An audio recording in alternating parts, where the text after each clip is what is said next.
What is up, everybody? Welcome to another live Pin the Gas podcast on this beautiful Thursday afternoon.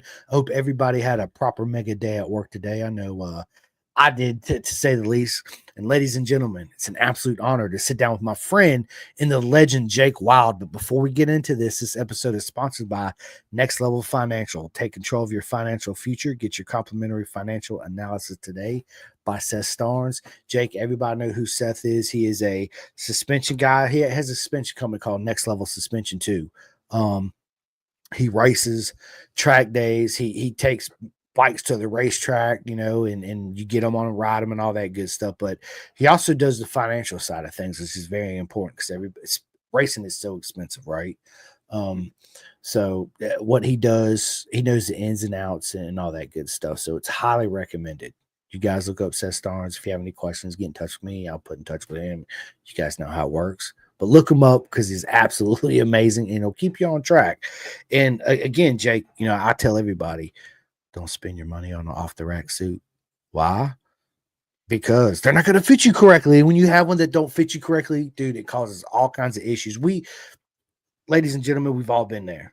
You got to start somewhere, right? Not everybody gets in the sport and buys a full custom suit. You should, though, right? As much as I talk about it, Jake knows you got a custom suit, don't you, Jake? Oh yeah, from Bison, and they've worked out tons of issues with it, and it works great now. So it'll be great in the future.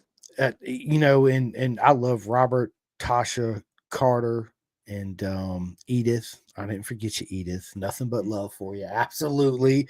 So listen, they are the type of people, not only do I believe in their product and believe who they are, they're people that outside that I want to be friends with too, right?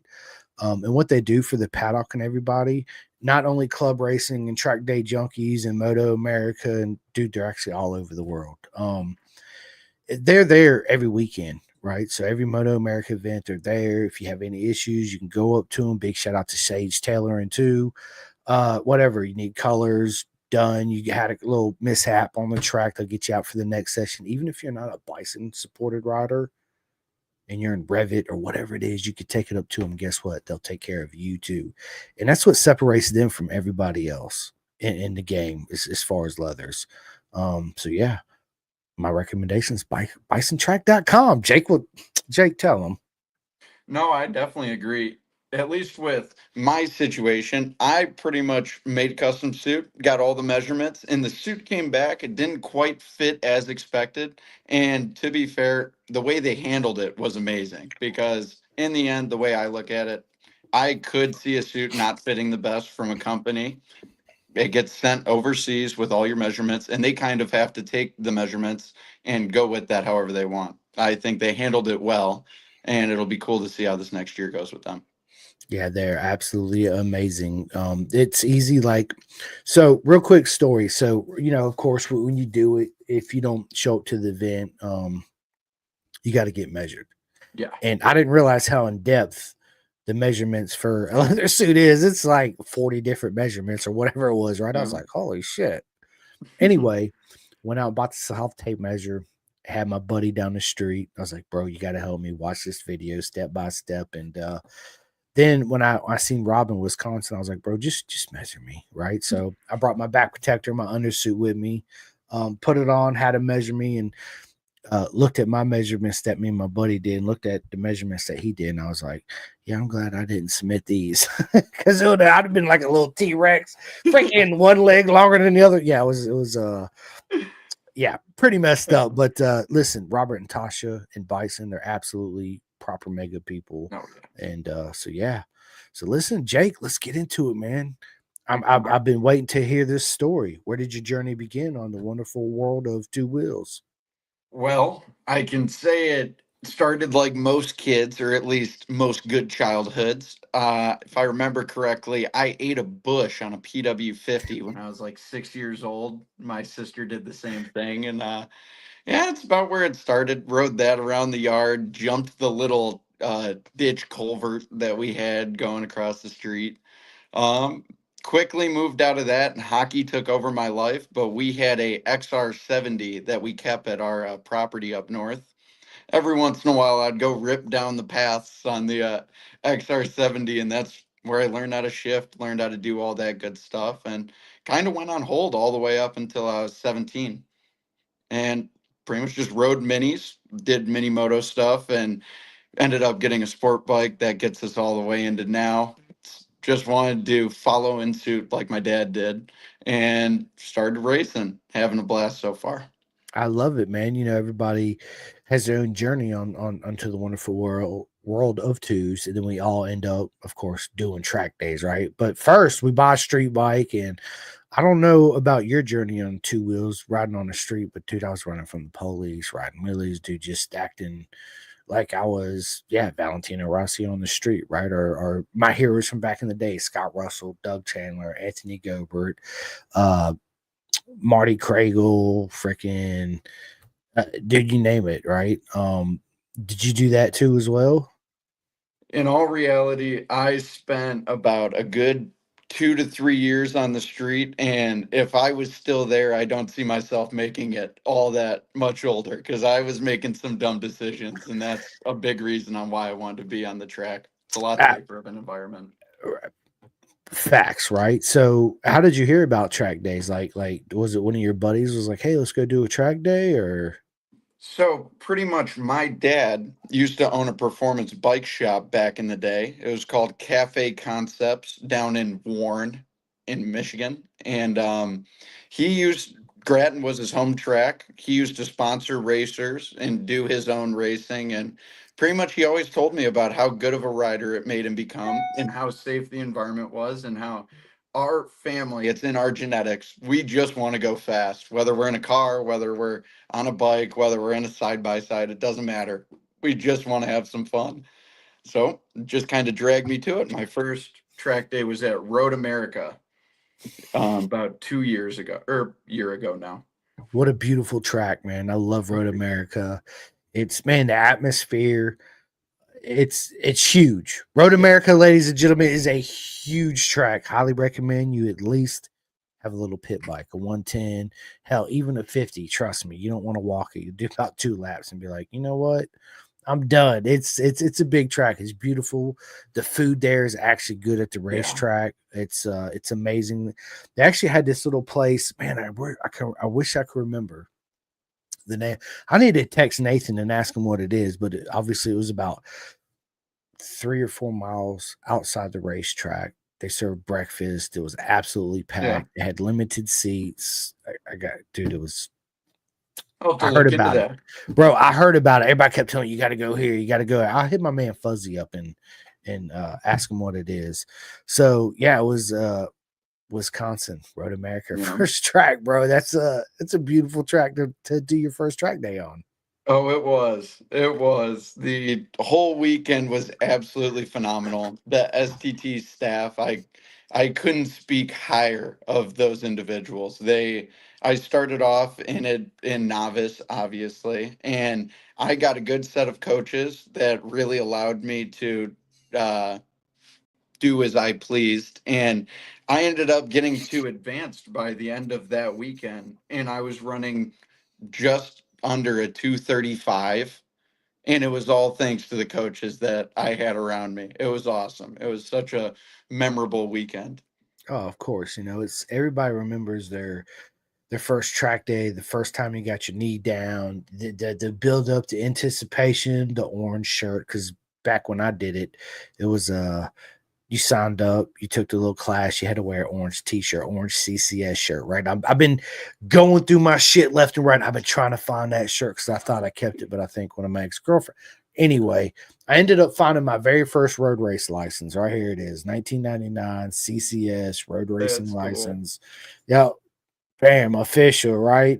Oh Number yeah, 334, amateur, freaking this in Phoenix, Arizona, man. When I went to MMI, so Firebird that's International cool. Raceway, I went to Phoenix International Raceway the last time that AMA before it was DMG, now Moto America, raced at Phoenix. It was absolutely the track was shit, right? I'm just gonna be honest. It was a shitty track.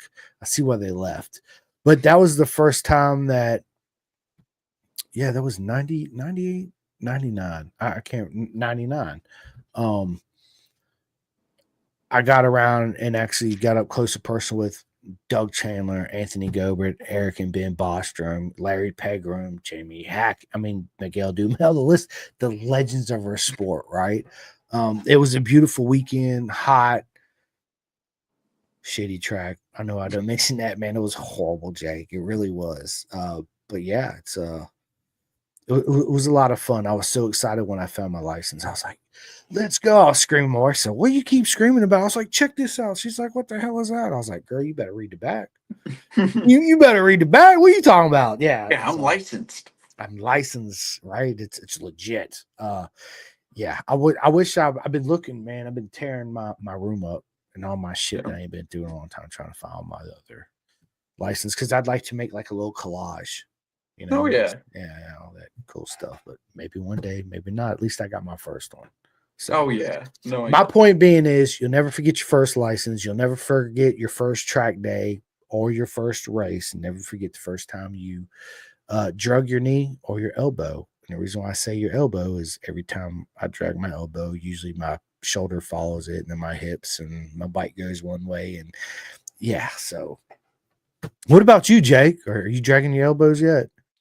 I am. So that actually is something I'm currently working through my bike. So I'll mention this. So for the first year, my bike had 130 horsepower. It's a ZX10, so that is not right. And I tried to tune it myself, and I got a decent increase in power, and I just kind of left it as it was. I ended up picking up a sponsor, Wild MFG, if any of you know.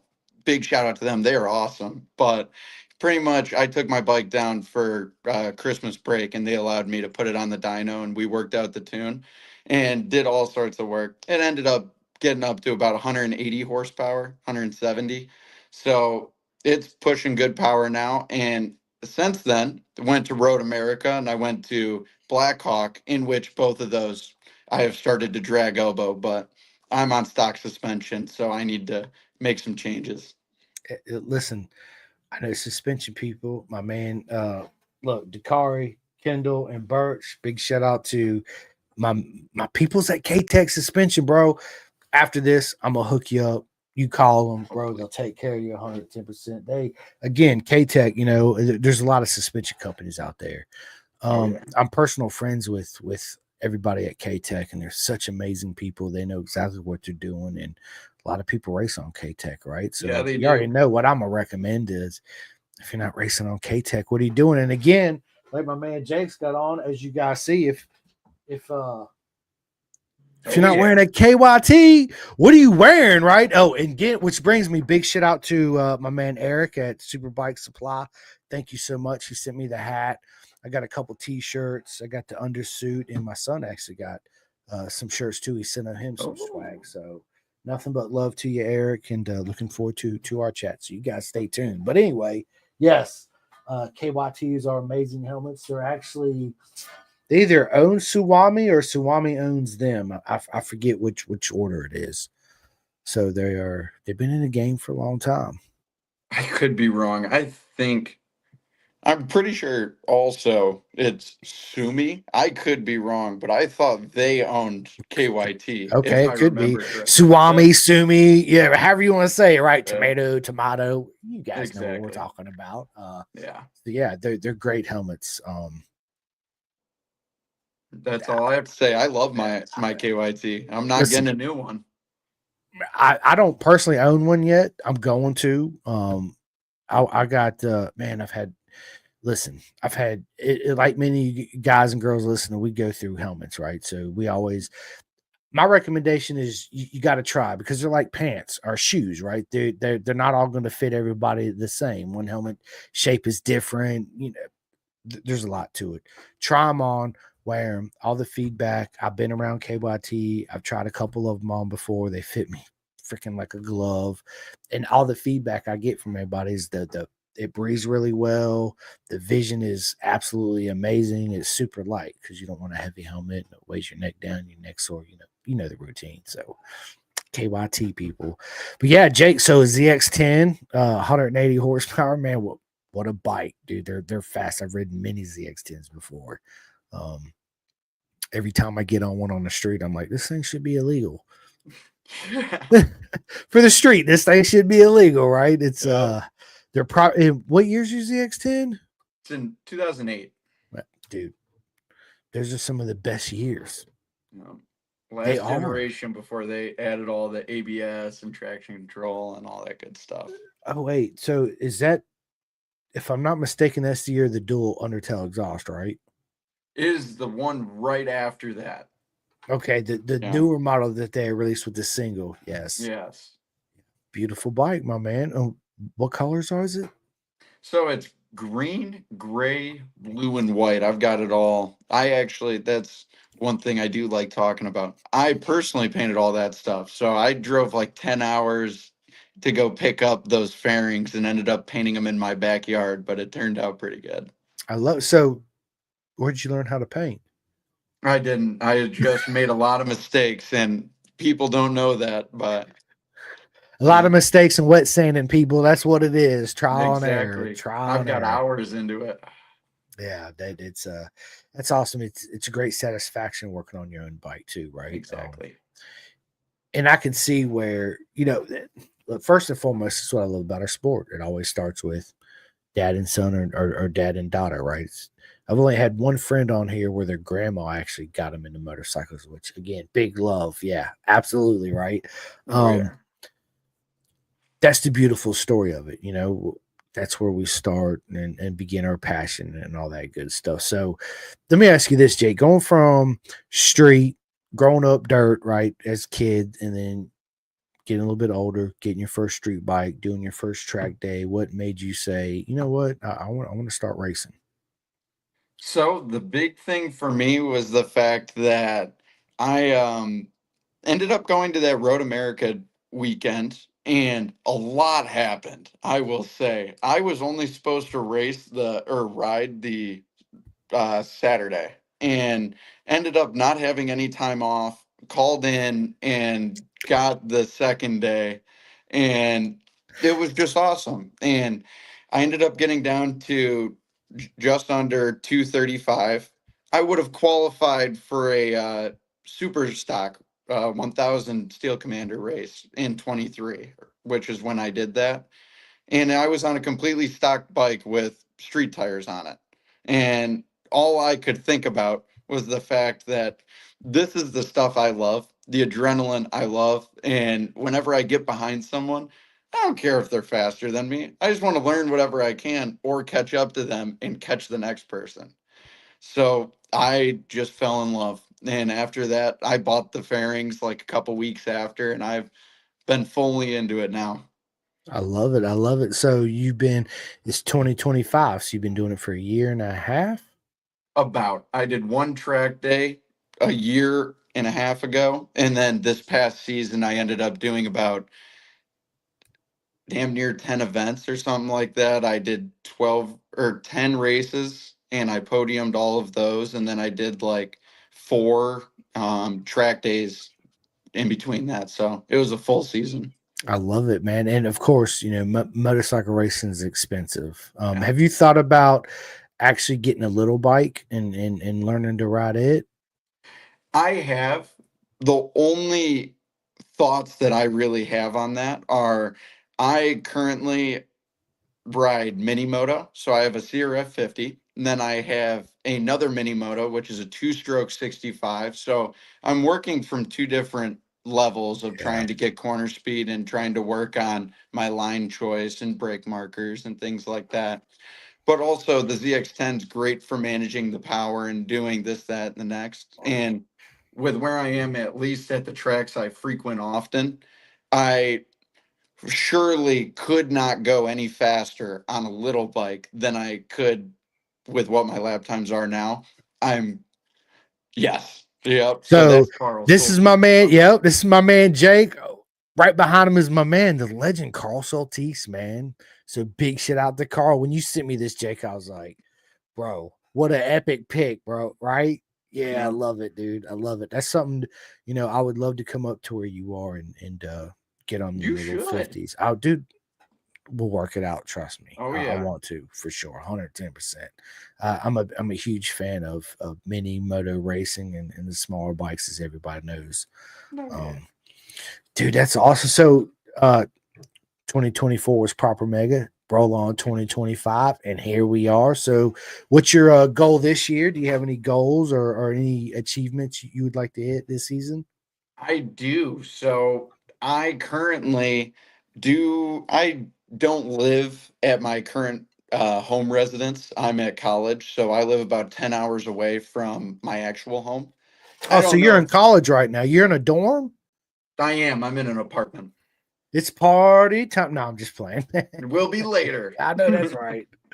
Uh, But so I don't know if I got the letter to go up to advanced or expert or not. I will be asking for it either way. And with that being said, I currently run 124, a mid 124 at Grattan. My first goal is I want to get down to a 121, which would be a very substantial expert pace. And with that being said, I also just want to clean up my track pace anywhere else when I go around with with the North Central region for Weira this season. Absolutely. And you will, dude. You already know. Have you done any proper training? In a sense of coaching or anything like that, I have not. I personally have my dad go look at a corner and then I will go hit that corner for a session and he'll tell me how he thinks I did. And then that kind of tells me how my line is, this, that, the next. And then we keep track of tire pressures and suspension settings. And I feel a lot through the bike. So we've been able to make quite a bit of movement in lap times, but it is becoming ever more difficult. So I will Yeah. be getting into new things. Yeah, dude, you should. My recommend, yeah, absolutely, you should. I think that's one of the biggest mistakes that a lot of people make getting into it is everybody wants the biggest, baddest, fastest bike, and oh, I gotta have this $6,000 exhaust and blah blah blah. I'm like, bro, you need to spend some money on some proper coaching. That's gonna get you so further ahead than your bling bling on the motorcycle, right? So yeah, you should look into that, man. For you want to get into 121s, forget that. What about the 119s, right? Get that coaching.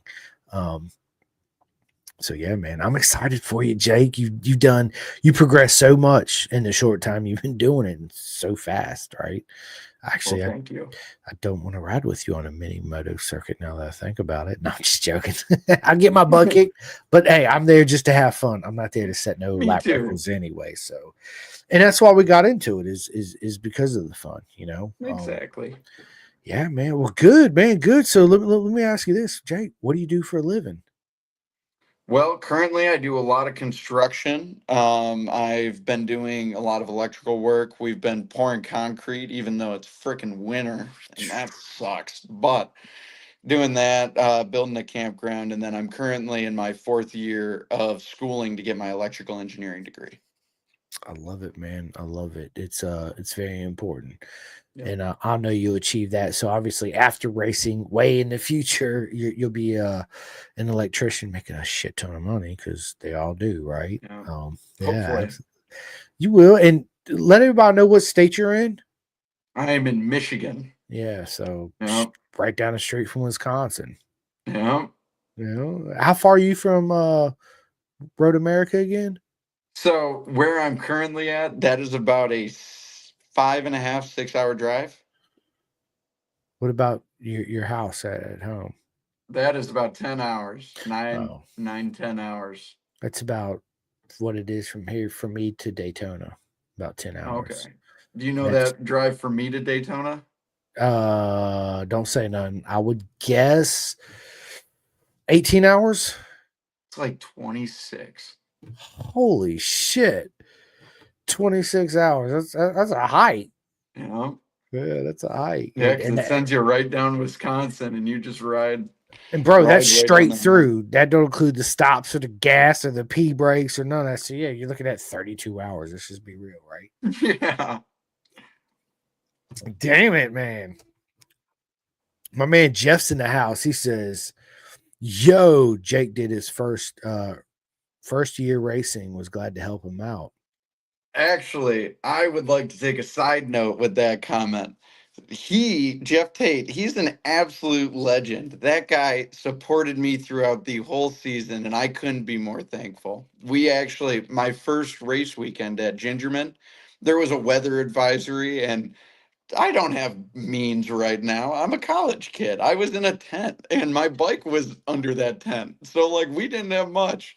And Jeff Tate offered to have me and my dog hang out in his trailer underneath their sleeping arrangement. It was very nice. I couldn't be more thankful. That's what I love about our beautiful circus is the family you meet, right? It's people you never expect, and when you meet them, it's just nothing but family. And Jeff says nothing but love, nothing but love to you too, Jeff. It's man, I love this sport. And you're right, Jeff is an absolute proper mega legend for Yeah, sure. he is. And that man's Yeah. fast too. I got to catch up to him this year if I can. Challenge accepted right now. Yeah, and you will, man. That's the beauty of racing, and everybody wants to see everybody succeed and do really well, right? And then we're super happy when you do really good and you achieve. Hey, I want to do this certain lap time, and you actually hit it. It's like, Oh, yeah. let's go, baby. Let's celebrate now. It's time to celebrate, right? So, Yeah. he says, I love helping new racers. Yeah, it's nothing like it. Seeing that smile, you feeling this energy. It's man, it's really hard to explain when you help somebody out, and especially help them make that advanced step. You know, there's many times I help people out, and the satisfaction is just freaking intense. I remember one of my buddies I used to work with. It's been years ago. He got a first motorcycle. Never rode a bike before in his life. Never even dreamed of owning a motorcycle. He ended up buying one. He's like, dude, I got this bike. I'd never ridden one. So I took a whole afternoon. Next thing I know, he's just making laps, making laps, making laps, Oh, right? yeah. And the smile when he come back, he took off that helmet and he had this freaking grin on his face. I was like, bro, like I feel the love right now. You know, it was so nothing like it. It just says building our sport. You're absolutely right, my friend. Oh, Uh yeah. and yeah, it's such a beautiful thing to see, man. Absolutely. So do you have a girlfriend, Jake? I do not. I do not. Ladies. Nah. We got a single man in the house now. How much longer you got in school? So I have the rest of this semester that I am in, so until May, and then I have one more year. And then it begins. So you're Yep. currently working right this second? Currently, I am in school, so like actually, I got out of class about 30 minutes before we got on this. You're like, look, Teach, hurry up. I got a podcast to do. They're like, wait, what? Yeah, it's funny. Electromagnetics, exactly what I want to be doing on a Thursday night. Right. I'd rather be on this podcast, girl. Hurry it up. No, I was afraid I was gonna be a little late because I got off work a little late and I had to go by the grocery store. I quit vaping. I Good haven't for vaped you. in 2 days, bro. Good for Straight up. you. My son's been on me hardcore. Dad, you gotta stop, you gotta stop. And here I am. Yes, I'm gonna stop. I win. I'm gonna stop. Win. I'm gonna stop. Win. I'm gonna stop. Sound like a broken record. So finally, I looked at myself in the mirror and was like, dude, I've been talking about it, but how can I expect my son to listen to me and respect what I have to say if I keep saying I'm gonna do something and I don't do it? You know what I mean? Great. So I need to step my game, elevate me. Um, and he's the whole reason for it, you know. Oh So yeah. yeah, big shout out to my son, Hayden Rossi. I love you more than anything in this world. You already know I call him my mini me ever since he was born. That's what I call him.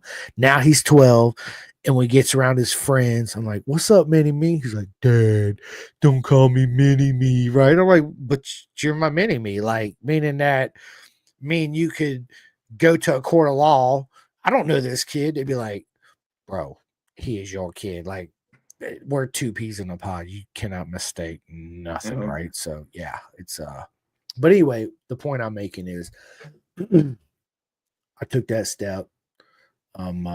Yeah, Rossi's I actually came home and handed it to him. Here you go, throw it away. So No, that's awesome. My dad growing up used to always say, "No one will do it for you." So that relates to jobs, anything work related, anything you want to do for fun. Yeah. No one's going to do it for you. All you have is yourself. So it's a statement saying that you can count on yourself.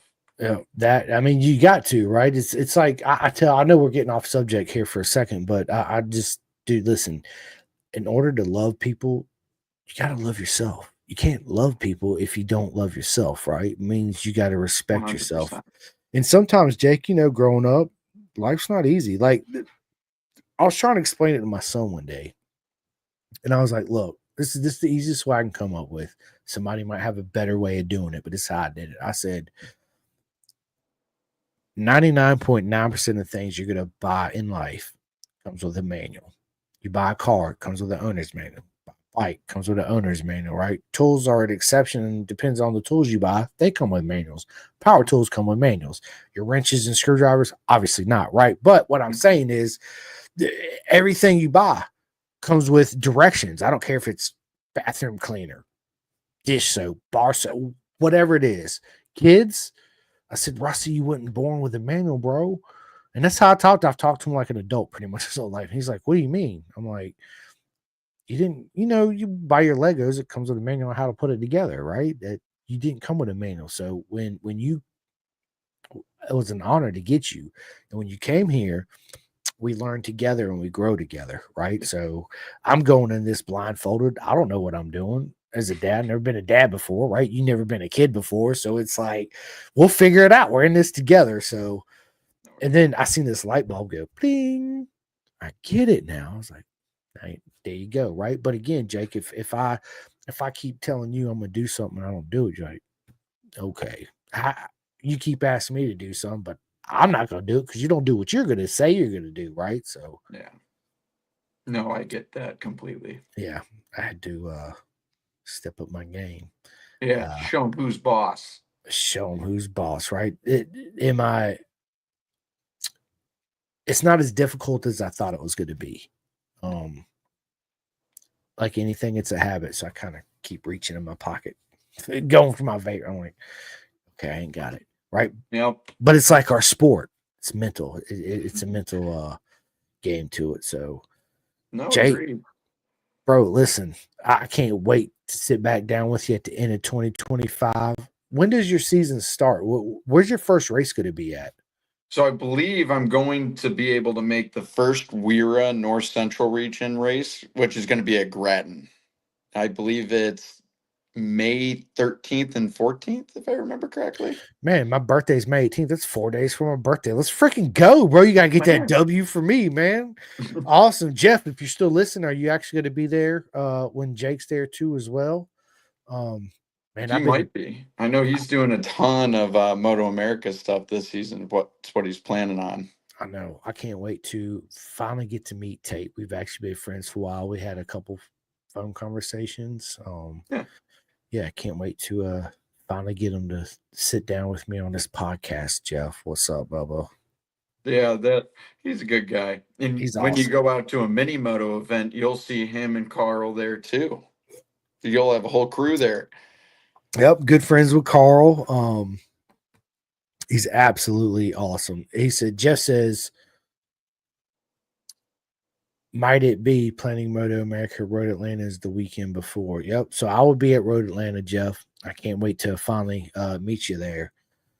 Yeah, Road Atlanta is one of my favorite tracks. It's such a proper mega track. That's a track I want to get to, but it probably won't be until I get out of school.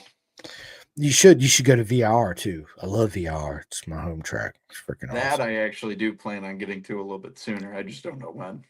Well, again, like I said before we went live, dude, you just call me, you let me know, and you go and see you Thank there. you. Come by, Jeff. You already know I'm coming by, bro. Absolutely, I'm gonna come by and see you. Just prepare for that big bear hug I'm gonna give you too. So yeah, it's freaking awesome, Oh freaking yeah. awesome. So you gonna take home a championship this year? What did you say? Are you gonna take home a championship this year?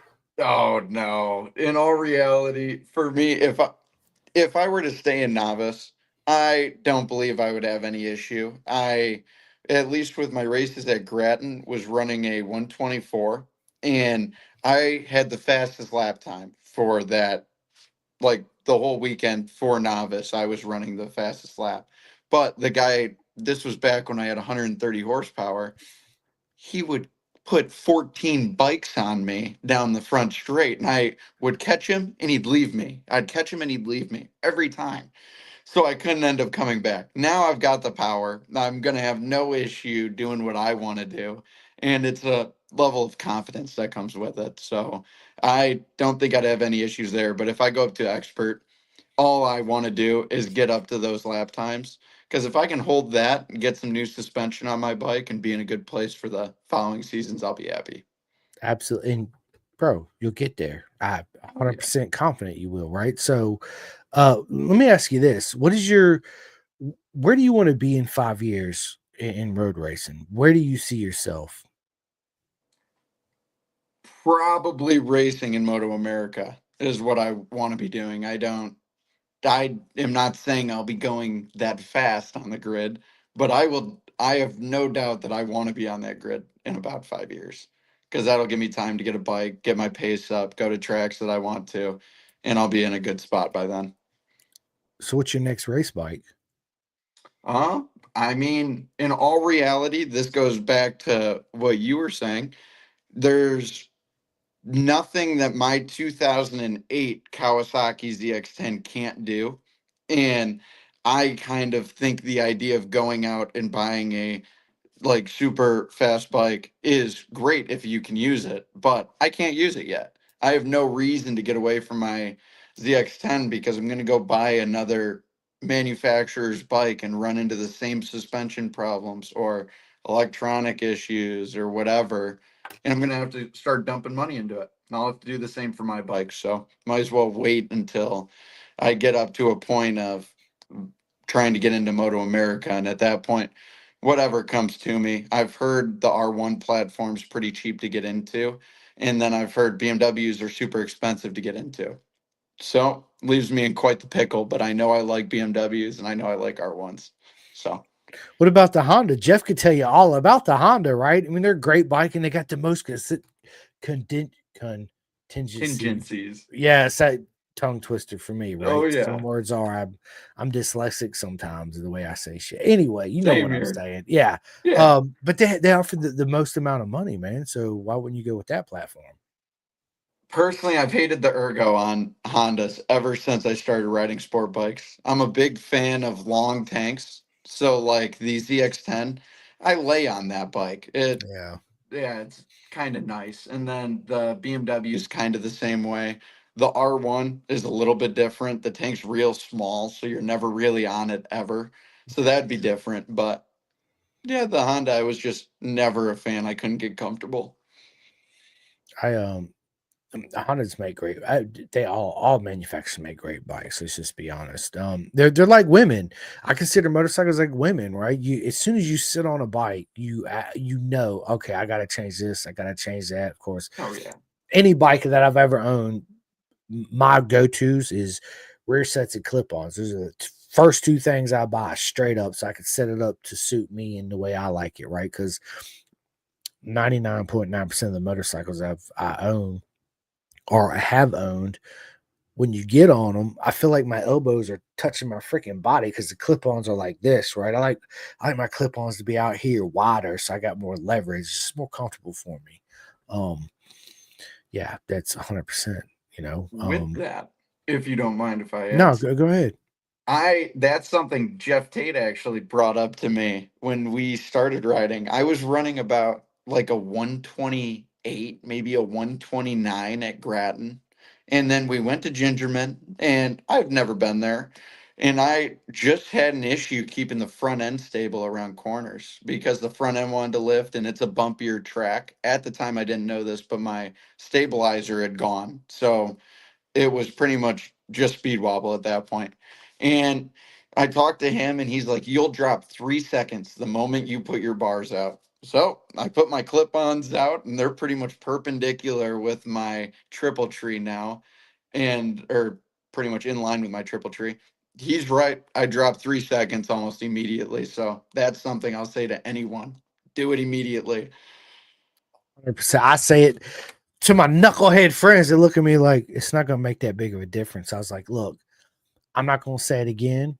I gave you Do it. my advice. If you don't listen to it, fine, don't listen to it. Right. And then they'll sit on my bike. They're like, holy shit, your clip ons are so far out and this and that. And I'm like, but I set it up for me. Right. The first thing, clip ons, rear sets, clutch and brake lever. And of course, your rear brake and your gear shifter. They got to be, and you can't wear your tennis shoes. You got to put on your proper gear in Oh, your yeah. boots in order to do it because that makes a difference. Right. So, Hmm.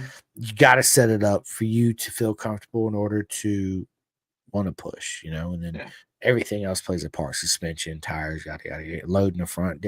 Listen, we're not going to get into that. Weighing that pegs, outside, inside, blah, all that, head up, blah blah blah blah. Yeah, Oh, yeah. there's a lot to it. It's No, there fun. is. It really is. Listen, I'm excited. I can't wait to sit down with you. I'd love to. Of course, this is the beginning of 2012. This is our first intro 2025. I meant to say. Yeah. Um, let's do a mid-season recap, and then at the end of the season, I'll get you back on. We'll go over the whole All 2025 right. season, what's going on in 2026, and all the achievements you would have achieved, and the wins, and hopefully a championship, and at the expert level too as well, which I have no doubt you'll be there ASAP for sure. Um, Jake, dude, this has been absolute. We're 41 minutes into this. It goes by so quick. It Every time I does. look, I'm like, bro, we're 30 minutes in this. I look, keep up with Eh, it, but I'm like, shit, dude, we're already so far into this, and we just started. There's so much more to talk about, but we'll save a lot of it for part two, as well as is Jake's midseason update. When is the beginning of your season? You said May. yeah. So it'll be May. Hang on, let me May. April, May. All right, cool. So my birthday is the 18th. So you're racing that previous weekend, the 15th, I mean the 16th and 7th, or the 9th, 10th, and 11th. I believe it's the 15th, 16th, and 17th. I can pull it up really quick. Yeah, well, the 15th is a Thursday, the 16th is a Friday. If you give me 2 seconds, I've already got it loading. No, you're good. Jeff Yeah. says, So yo, 17, 18. bro, that's my birthday, dude. We got to Oh, get you man. on straight up, dude. So yeah, after the podcast, just stay with me. Jake wants to know, yeah, is Jake going expert this year? I want to. If they send me the letter, I'm going to have to send them a letter soon. They're going to be hearing it. In the end, I don't know what their logistics are behind getting into expert, but my lap times weren't all that far off, and I did podium every race that we did through them. So I don't see exactly what holds you back versus what doesn't. Yeah, you'll get there, bro. Just Tate, any recommendations on how to or what he needs to do to go expert? I said two twice. Y'all Stay on catch his that? tail is what I need to do. Stay on, dude. Stay on that ass, and you will. Right? Let's Uh, freaking awesome. He says you'll get the letter soon. Then there you go. All right. Absolutely, I you hope will. so. So, I'll be holding you to that, or I'll be taking yours. Casey Hampton said, "Can that boy really race?" LOL. I don't know, but we'll have to find out next year if I do get up to advance or to expert. You will again. Absolutely, you will. So, I want to transition to this next part of the podcast, which is one of my favorite parts of the podcast. It's all really my favorite, but I like to get to know my friends on a more personal level. Um, so I know you're a college boy, so it's Yeah. probably a lot of ramen noodles and all that good stuff, right? But what's for dinner tonight, bro? So I get set up pretty well. This is one of my favorite parts about school. I personally eat pretty poorly, and my parents, they set me up very well, and they say that if they put good ingredients in my house, I have to make it. So I pretty much get a little bit of help from them, and I get like my mom will sometimes make food or give me stuff pre-seasoned that I get to bring up and I'll freeze and I'll make it. So I ended up having a chicken and summer sausage gumbo with some homemade sourdough. It was phenomenal. And I'll have spaghetti Bro. later. Bro, big shout out to moms and dads out there looking out because I'm gonna be the same way. My mom was the same when I was in Phoenix. She used to send me boxes of food, like 150-pound boxes of just food, bro. Right? Because she wanted to make sure I eat well. You know, my mom's always been a healthy person and make sure I don't eat a bunch of bullshit. So that's where I get my love of cooking and all that stuff from is my mom. So big Yeah. shout out to all the moms out there looking out for your everything's right. Yeah. Dude, that's awesome. I love it, man. I love it. Let me ask you this: do you have any pets? I do. So I have my dog Beamer. He's a purebred Siberian Husky, and he's sleeping at my feet right now. I love it. I got Charlie. She's in here, passed out. My puppy. We got a new puppy. Her name's Princess Fiona. She was wanting to get out because Rossi's home. And they chase each other and all that good Oh yeah. stuff. But man, I forgot how much. Man, it's been a while since I had a puppy, and she's in everything. Like I open up my door, she come here and grab my pairs of shoes and just take off. You know, and I got to chase her and the whole thing. But that's part of having a puppy, and it's a lot of fun to have a young puppy around, the energy and all that good stuff. Casey says you can do it, and then Jeff says email Sean if you don't get the letter by the end of January, they will bump you up. Okay. Sounds good. So I'll have to do that. absolutely, man. So what's your dream bike? Man, you put me on the spot with that one. I've thought about that a lot actually. And I will say, so my first bike, I have a 2008 ZX10. My first bike was a 2008 ZX6. So I really strayed real far from the tree on that one. Um, so I haven't really tried much. I've ridden a couple of Aprilias. I've ridden a couple Yamahas.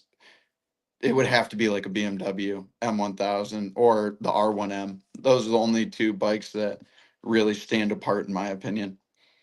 I got you. I got you. Bro, that's you should try.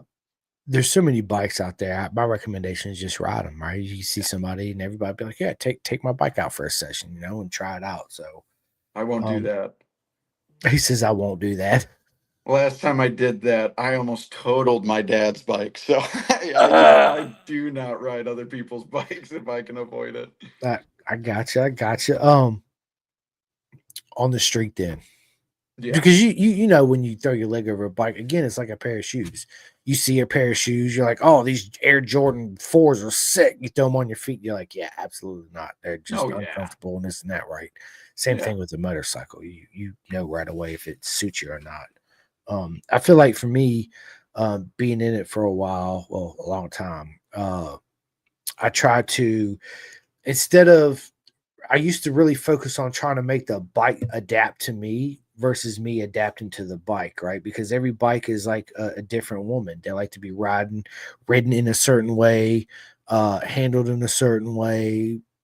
All got their own temperaments and their attitudes, right? So Oh I yeah. found it better for me if I more adapted myself to the bike versus making the bike adapt to me, so to speak. So um That's actually so I agree with that.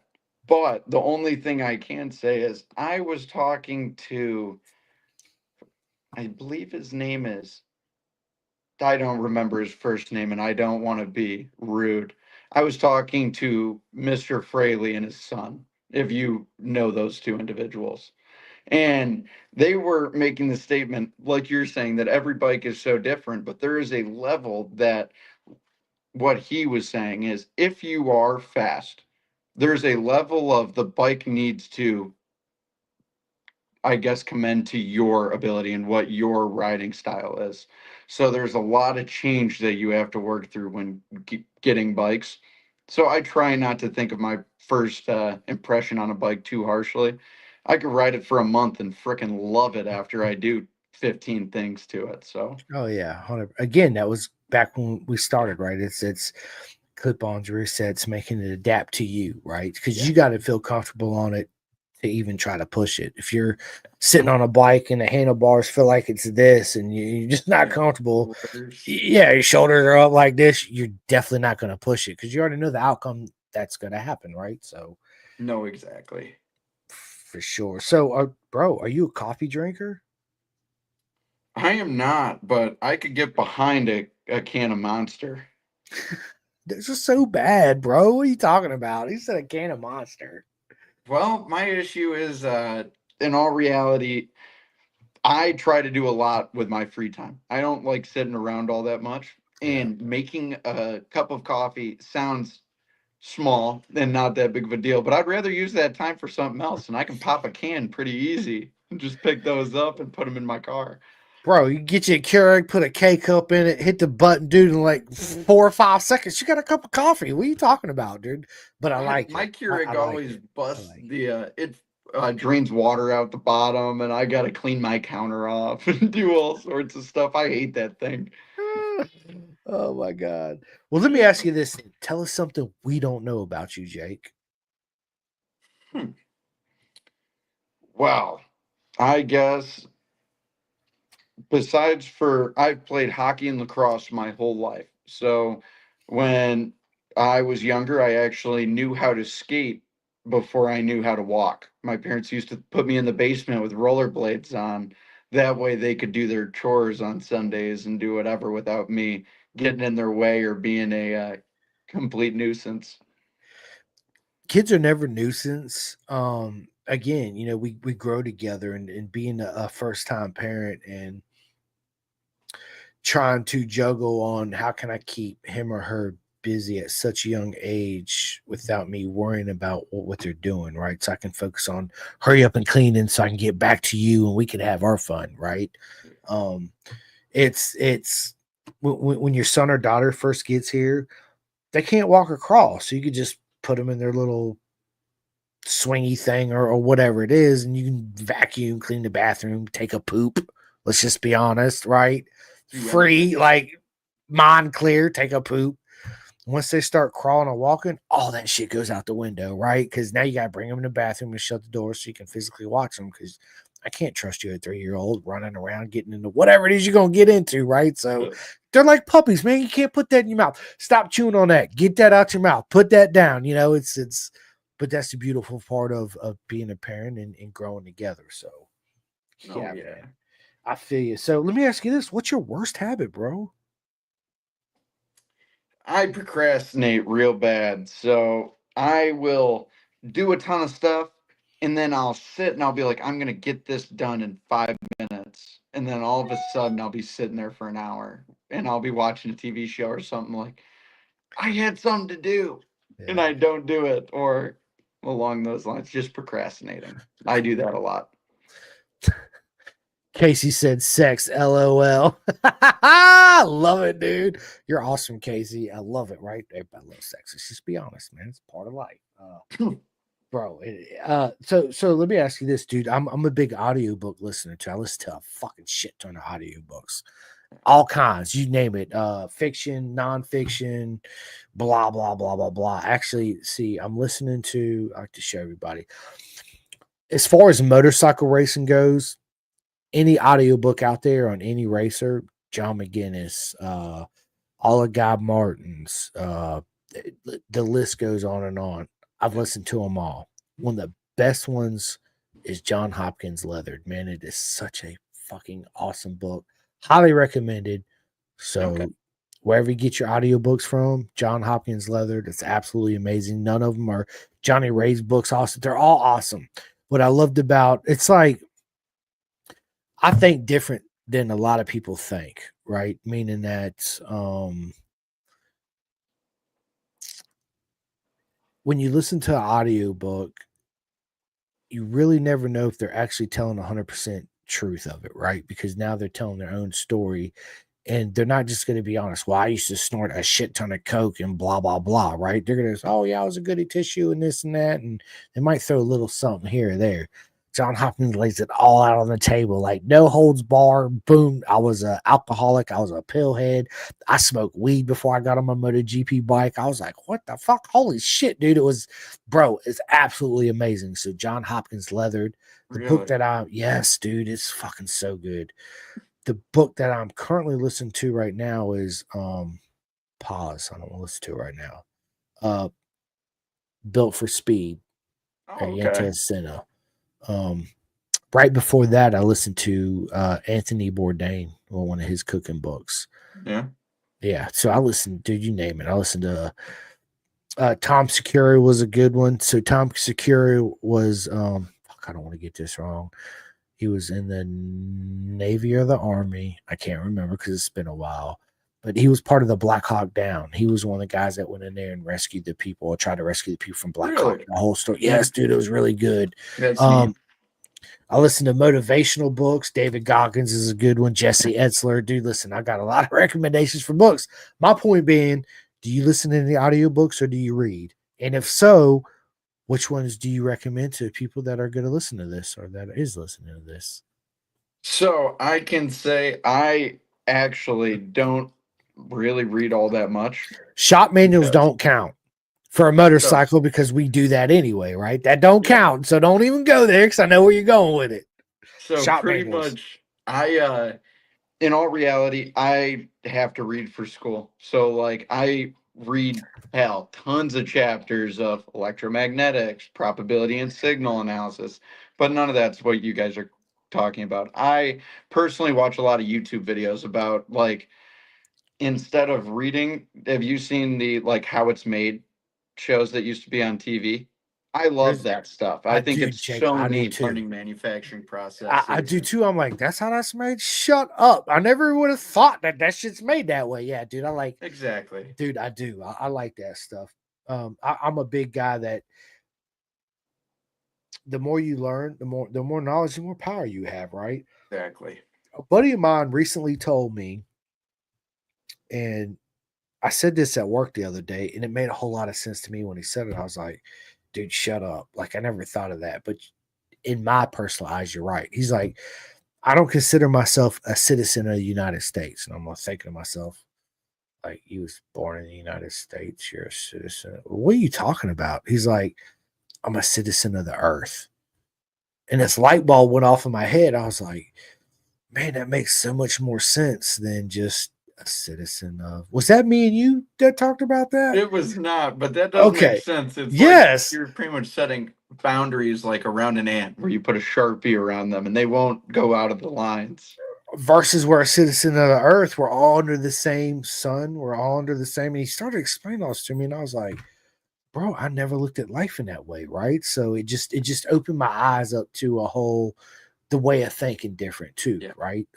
It was absolutely amazing. So I'm gonna start saying it. I'm a citizen of the earth. I'm not a United States citizen. I'm not a UK. So we're all Earth people, right? So I Oh love yeah. it, man. It was good.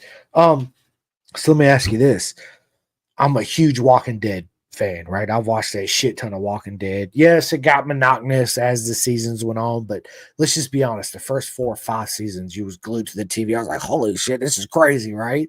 Um, Yeah. is there anything that you are currently watching on TV that you can recommend to people? There is. So I have been watching on Netflix the series called Suits, if you've seen that. I've heard a lot about it. I have not watched it yet, but I've got it in my favorites. You know, you can do a little favorite, save, add to your favorites. It's in my favorites because you were not the only one, Jake, that told me Suits is really good. Um, Yeah. And then also the show called Money Heist that's also on Netflix. I've bro. watched that twice. Okay, so I was in the UK 03, 03, 2023 when I went to Yes. BSB, and they were like, bro, have you watched that and Peaky Blinders? I was like, I've heard of Peaky Blinders. I never really got into it, but Yeah. since then I started watching Peaky Blinders and Money Heist. That's a UK based show too, as well.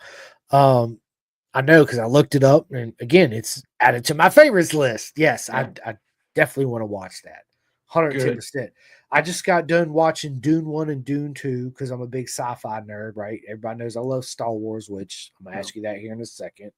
Um, I am. Let me see. Let me pull up my Netflix real quick. I do this. I love these real, genuine conversations, because we learn a lot about each other. No, You know, exactly. 110%. So another buddy of mine told me the 100. So I started watching the 100 too. Yeah. I've watched a little bit of that. I never got into it that deep, but that was an interesting show. Yeah, it's for those who don't know anything about it. It's we're living in space. The Earth, I guess, got bombed and it's uninhabitable. So they think at the base space station. I guess if you're bad or whatever, they send you down to Earth to sacrifice you to see if you can live or die. And communication, all this shit. So take it as Yeah. you will. But yeah, it's I don't yeah. know how far you got into it, but I had some friends who watched that up here, and I randomly saw an episode out of like season 3 or 4. Oh my god, that show took so many turns I would have never expected. Yeah. See, I want to say like this third episode or fourth episode. The problem is that you start something, but man, like I don't get a chance to watch a lot of TV, right? So when I do, it's like I feel like I got to kind of cram it all in one time, you know. So I'm like, I'm gonna watch one episode of this, watch one episode of this, and then my mind's all over the place, and I'm like, shit, I missed half of this episode, even though I'm watching it. I'm really not watching it, you know, dude. Yeah. The whole nine. So Oh yeah, yeah. one of the best TV series that I've seen in 2024 was Masters of the Air on Apple TV. That was so Really? good. Yes, Okay. such a great show. Um, it's rare that a show will grab me by the boo boos and just pull me in. I'm just glued to it. You know, of course, motorcycle racing, any documentary on, like, the documentary on Formula One, Drive to Survive on Netflix is absolutely fucking phenomenal. And then you go I'm gonna have watch a to real watch that. F1, bro. You ain't watched, Not dude. that one. I Bro, didn't you even know gotta that. watch Drive to Survive on Netflix. It'll, dude. If you're not a Formula One fan, it's gonna fucking suck you. You're gonna be like, dude, this sport is absolutely awesome. And you go watch a live F1 race, you're like, this is nothing like Drive to Survive. It sucks ass. Like, but the show is really good. Awesome. Yes, you got to check it out. So podcasts, you know, I listen. Obviously, I'm a podcaster. I listen to a shit ton of podcasts. Um, is there any other podcast out there besides Pendergast podcast? Thank you so much that you listen to, right? No, I tune into these, and that's pretty much all I see. Pretty much see that you're live, and then I go click on it when I'm in between classes, and that's pretty much it. I don't really have too much other time that I put to that. Well, thank you so much. Again, and I tell everybody this: the honor is all mine because without you, Jake, and everybody else that's come on here, I wouldn't be able to do this. So, nothing but love Thank to you you, for brother, that. man. I can't wait till we meet each other in real life. Again, it's gonna be nothing but hugs and good eats and all that good stuff. I can't wait. Um, So, bro, Star Wars or Star Trek? Everybody knows I'm a Star Wars nerd, right? You can say neither. I don't like either one of them. They both suck. Cool. Have you ever heard of Spaceballs? Bro, listen, Spaceballs is one of my all-time favorite freaking movies. Are you kidding me right now, dude? The I'm not pizza, a fan of Star Wars or Star Trek, but Spaceballs, oh, bro, they could make 8 of them, and I'd watch every one 5 times. such a proper mega dude. And then the character, what's his name? Sean Mhm. Morse, I think is his real name. Where he's Darth Vader with the little hat and Lord everything. He's Helmet, like, bro, dude, that absolute the rings with the lightsabers. My shorts is as big as your shorts, and or bro, combing the desert, and he's dude, got the coming the hairpin. yes, dude, yes, and the freaking pizza face, the pizza man where he eats his Yeah. stuff, bro. The trailer, I mean the trailer, the Winnebago with the like the marine, bro. It's such a if you guys haven't seen Spaceballs again, what are you doing with your life? You gotta watch Spaceballs. Trust me. It's a proper mega freaking show movie for sure. Oh yeah. I like to ask everybody this, and it's kind of a broad question. If you had your own private track day, what three riders would you invite? Right, and it could be anybody, dead or alive: Valentino Rossi, Nikki Hayden, Giacomo Agostini, Joey Dunlop, whoever. My answer kind of always changed because I'm like, oh, I forgot. Oh, I want him. Oh, I want him too. Right, but just off the top of your head, the first three people you invite to your private track day. Well, that for me is actually pretty easy. There's three people that I actually like a lot because of their riding styles and because they're unique and they're very different. They ride the way they want to ride, and that puts them in certain positions that may not be good, but it's the truth. And so, personally, it would be like Josh Heron. I would want Posh there, and then Pedro Costa because they all have very different riding styles and they're very unique to the things that they are strong suited at. Absolutely, three legends of the sport. I personally know Posh. He's freaking what a legend. Heron too. Pedro Costa. I met. Actually got a signed picture from That's Pedro awesome. Costa. It's behind this stuff over here. I'll show you off camera. But yeah, dude, he's Pedro was really cool. Um, yeah, I mean, it's again, it's such a broad question, right? It's like, Yeah. dude, there's so many people in mind, like David Jeffries. So everybody knows I love the Isle of Man TT. It is my favorite race of the year, hands down, above Moto America, above BSB, above MotoGP. It's the Isle of Man TT, the one and the freaking only, right? Because the origins of our sport, we didn't have Laguna Seca. We didn't have Magellan. We didn't have none of We didn't have Cadwell Park. We had real road racing. Yeah. That's where we started, right? Um, and luckily, there's still real road racing going around. We got the Macau, the Northwest 200, Oliver's Mount. Listen, I could sit here for hours talking about real road racing, right? Let's just be honest. But yeah, so I got of course, Miguel Duhamel, Joey Dunlop, and Giacomo Agostini, the two posters right here. They're at the TT. Would you ever race a real road race, Jay? I would. I think they're really unique, and I had a problem of road racing streets when they weren't road races. So I think if I ever got the opportunity, I would take my chances. Well, luckily for you, I got friends in the industry, bro, and I can point you in the right direction, get you the phone numbers, and Oh man, who knows? We might yeah. see you at the Northwest 200 or at the Isle of Man. Yeah, absolutely, bro. Um, it's on my bucket list. I tell my wife this right now to this day, like I always have. The Isle of Man's on my bucket list. If I don't get there while I'm still breathing, burn me, put me in fuck it, a plastic bag. I don't give a shit what you put me in. Just leave me there. Fly me out to the fucking TT Island, man. I don't care what corner. You just dump me and say Leave goodbye. it.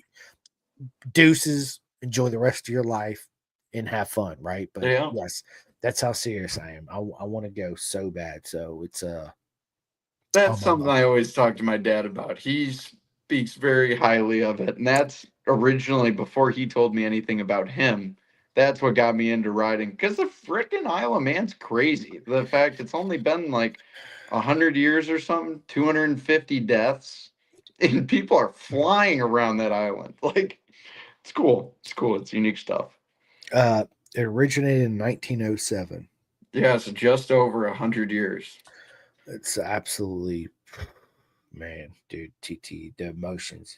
It's absolutely amazing. And people Yeah. ask me who my favorite racer is. And dude, it's all my friends that race. You, Jake, and dude, all my friends that race around the world are my absolute favorite racers. When Valentino Rossi retired, I found myself looking at a sport in a different way than I ever looked at it. And this is before I even started podcasting, right? Yeah. Um, and then once I started podcasting, I got into the beautiful circus and I met all these amazing human beings that I never thought I'd be friends with and get to know on a personal basis. They're all my favorites. You and Jeff Tate, and everybody, right? Because I want to see you guys and girls succeed. And Well, to me, thank I get the most pleasure out of that versus watching Pedro Acosta or Jorge Martin win a race, right? Because they've made it. They got the millions of dollars where you guys are paying millions of dollars just to be there and race, right? And again, the joy that I get from seeing all my friends achieve what they want to achieve is just no feelings can replace it for sure. So yeah, No, I agree. absolutely. 110%. So listen, dude, we're a little bit over an hour in this. I'm not gonna keep you on too much longer because I'm starving. I'm gonna go in here and cook some freaking dinner, feed the family for sure. So, um, I ask this question to everybody. Do you have any superstitions when you prepare for battle? Like, do you got to put your left boot on before your right boot? Not really. I guess the big things for me is when I get on grid, I, for a fact, and I'm sorry, my dog is No, playing you're with his good. little whale right now. I love it. I'm very big on when I get onto grid, I pretty much do the same thing every time. I do a mini stoppie, put my left foot down, and that's it. I just stay right there, pop my visor like an inch.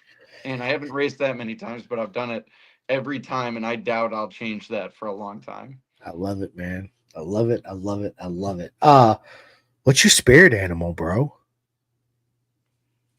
Well, this actually goes back to hockey when I was a kid, but I would say it actually works with racing pretty well.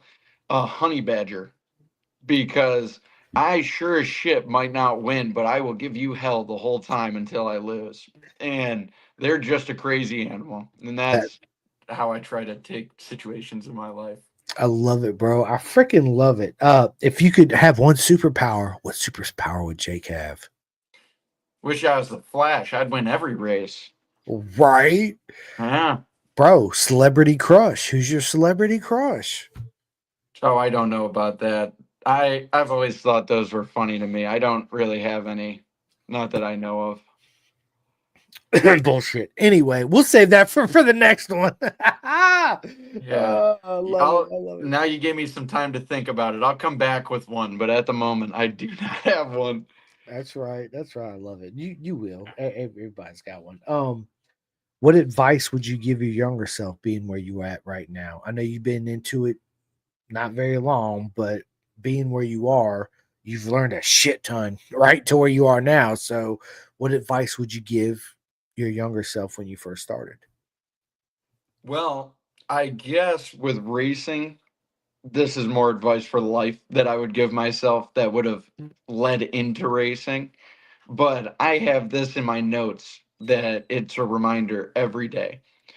Don't worry about the things you can't control because it's just going to make you tired. And the whole idea even goes into racing, the fact that there's so much I can't change. All I can change is how hard I try to go into that next corner or how hard I try to get out of it. And that's a problem in my life. That's anything. And it's the truest statement I could say. And I love that I have that in my phone because every day I look at it and it's like, you're right. And then I don't know. Try to throw stuff out the window and keep Uh, pushing.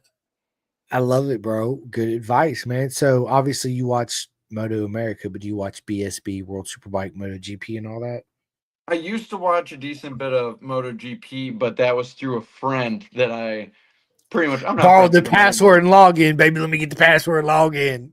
That's pretty Yeah. much what it was. And I don't talk to him anymore. So I don't watch much MotoGP, but I did. I did. I had a lot of fun last year watching all their races at midnight. Right, or Yeah. 3 o'clock in the morning, depending on where Yeah. they are in the world. Yeah, dude. Yeah. I watch them all. ASBK, BSB, Alaman, TT, Northwest. Too. Listen, again, we go on and on about everything I watch. The good news is, BritishSuperbikes.com. You can watch all BSB racing for free. When do those usually air in our side of town? So they're 5 hours ahead to where we are now. So it's 7:15, 8, 9, 10, 11, 12. It's 12:15. It's after midnight where they are. So Okay. Um, all the race tracks is normal, like we are here. Friday, Saturday, Sunday. Cadwell Park's different because it's a bank holiday, so it's Thursday. No, it's Saturday, Sunday, Monday for Okay. Cadwell Park.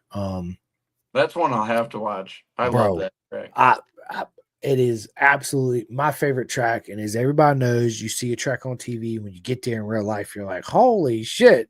Right? It's such a different experience than what you have right here. So, highly recommend, man. Absolutely, highly recommend going to BSB. It's my favorite race organization in the world, straight up, hands down. Production bike racing, right? Yeah. It's better than MotoGP. 110% is better than MotoGP. I'm in love with BSB. Have been for a long, long time. So, yeah. So, listen, one final question for you before we get into all our shout outs and all that is I know you're part of the herd, my man. Congratulations. Freaking awesome. Thank you. If Jake had his own Moto America Superbike team, what's the one manufacturer you would have, and who are the two current riders you would put on your bikes? Well, that's difficult. 600 or 1,000? 1,000. Before you answer, I'm gonna tell you my answer. Okay, let's hear it. I would have a factory Kawasaki team Okay. because we need them back in the paddock, and I'd have my boy B Posh and SDK. Those would be my two Okay. riders on the Superbike, right? Um, so, what about you? Well, first off, Ducati has been winning a ton, and I don't feel that that is completely their own doing. I feel a lot of that actually is the change of rules and how they almost, it seems like they get a little bit of a buy. They've got tons of CCs for what everyone else gets. I would probably go with a Ducati team, and Heron was doing great on that Ducati, and I think he's fun to watch when he's on that Ducati. And this honestly is just someone I think could use a change in platform. It'd be cool to see Max Van on something that wasn't like a 750. I think it would be neat to see him on a different manufacturer. 110%. Big shout out to Max Van, Brian Van, and the whole STG, right? So I Yeah, they're tell good people. everybody, yeah, they're freaking amazing people. They're absolutely amazing. I got so many friends in the industry. Listen. I'm gonna end this podcast here in a minute. I'm gonna Yep. actually let Jake end it, but I need to give all my shout outs real quick. Um, Listen, big shout out to everybody that listens and likes and subscribes to my podcast. I love every single one of you because without all you, I would not be able to do this and make this possible. If you had not had the opportunity yet, please go to my Podbean, Spotify, iHeart, Facebook, TikTok, the whole nine. Hit that like and subscribe. It helps me out a whole lot. Big shout out to Seth Starnes at Next Level Financial, bisontrack.com for all your leather needs. My boy Jeff from Chef Eats, which is freaking proper made food. Uh, do you have Chef Eats, Jake? So I don't believe I do this season, but I did last year, and it was awesome supporting them. I ended up buying a decent bit of food and just giving it out to people I knew at the track, and they all loved the food. It was awesome. I freaking loved that organization and the people that are around it.